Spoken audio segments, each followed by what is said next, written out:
Paranormal Activity is where we are, I think, but for this. So the fourth outing, and honestly, if you think that Madagascar 3 has run its course by the end of number 3, so in the beginning, there were people who found Paranormal Activity really creepy, and I cite James King.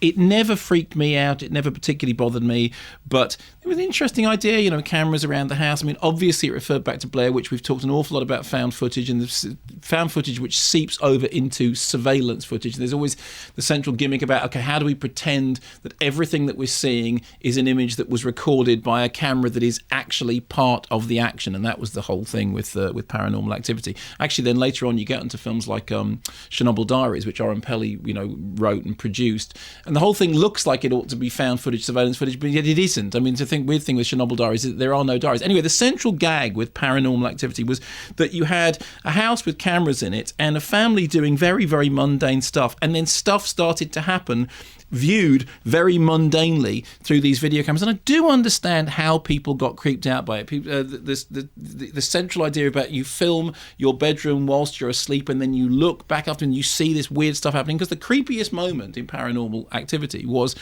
a woman getting out of bed, walking round to the side of the bed, and then standing still for a long time, and then getting back into bed. And that was one of the things that Paranormal Activity did rather well. It did that understated thing, but it also discovered that a good way to make an audience jump is to go bang very loudly after some quiet. And then the subsequent Paranormal Activity films sort of went, oh, okay, well, the way it worked the first time, not that it was psychological, not that there was tension was built up by getting to know these characters. No, the thing that works is quiet, bang, quiet, bang. So now, number 4, all you need to know narratively is the woman from the beginning, from the end of at the beginning, and she's been... No, I know, fine, okay. Who is this? Okay. Who is this woman of which you speak?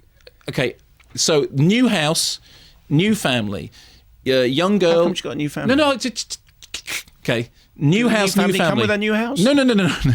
Well, probably, yes. New house, new family. Central character here, teenage girl and her boyfriend. And across the way is living that woman from the previous films. It doesn't matter. It doesn't matter. What matters is Has she just moved in, or have they moved in?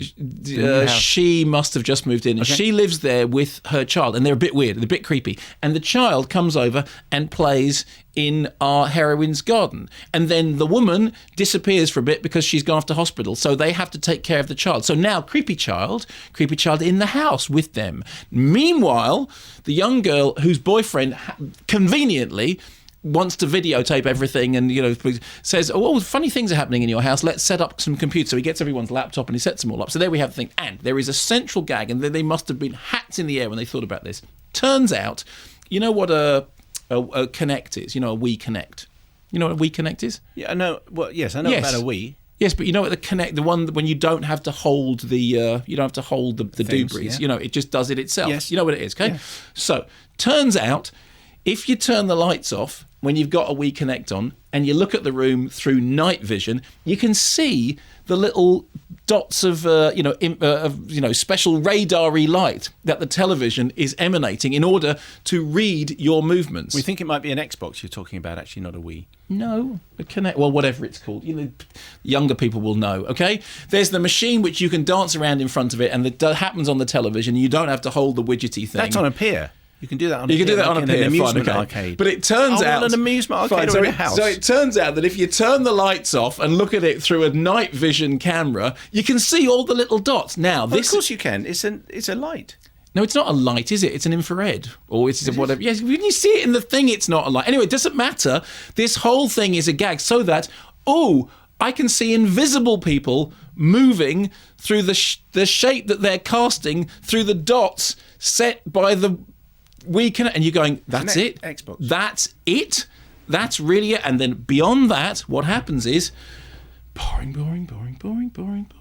bang.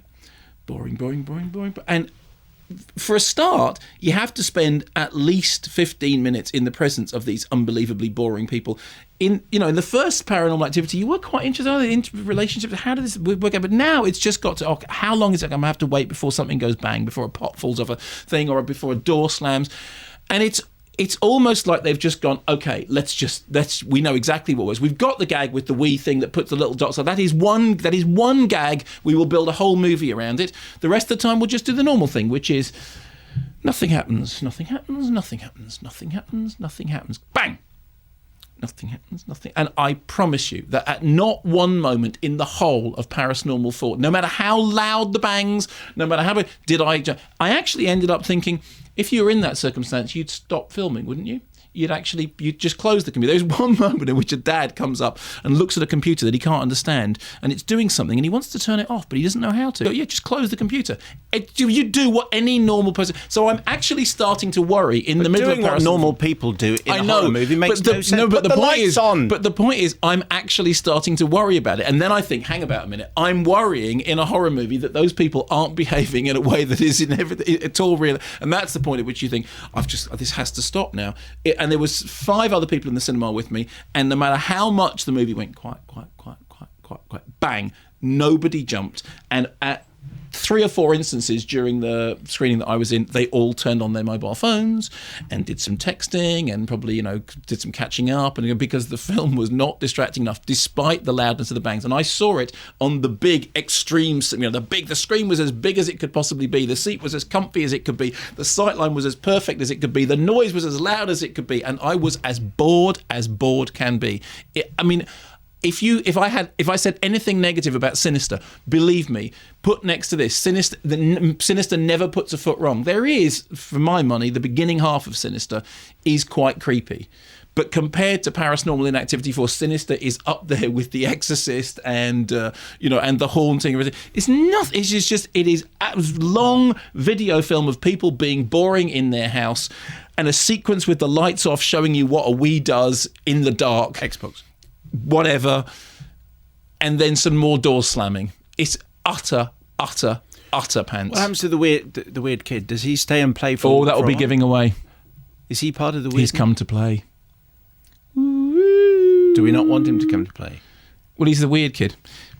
Well, but sometimes that's not necessarily a bad thing. Can I do a strange segue? There is a film out this week also called 5 Broken Cameras, which is an account of a Palestinian... You're just ignoring my observation. I am, but no, because I'm just looking at the time, and I want to say this.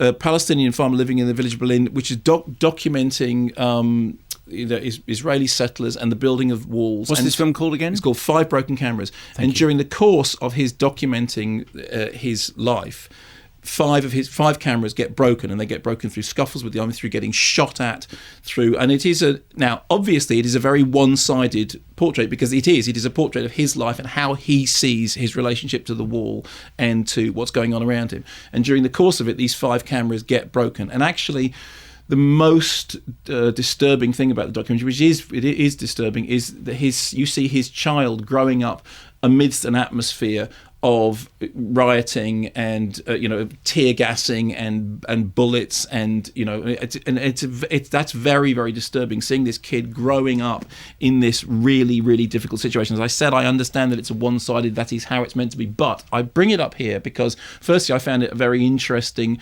frontline view of one particular side of this argument, and very harrowing and very harrowing indeed. But more importantly, the guy who does the central filming talks about why he's filming all the time.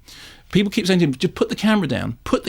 At one point, his wife says, your camera has brought this on us. Put the camera down, because he's getting arrested for filming. He's constantly told to stop filming, and he talks at one point, he says, the camera it mediates it for me. It puts it at a distance. It means I can understand, I can deal with these stories. And for him, looking through the camera becomes a way of relating life. And he talks about it very poetically and very intelligently, and actually very artistically, and in a way which is really thought-provoking.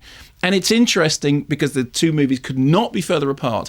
In the Paranormal Activity thing, it's why are you still filming this? And oddly enough, at this other end of the spectrum, a film which has nothing to do with Paranormal Activity, the other is actually a very coherent argument for somebody why they are still filming. And it just made me think all the more highly of Broken Cameras, because it has at its centre, from political stuff aside, a very, very moving portrait of somebody needing and wanting and feeling driven to mediate the world through a camera.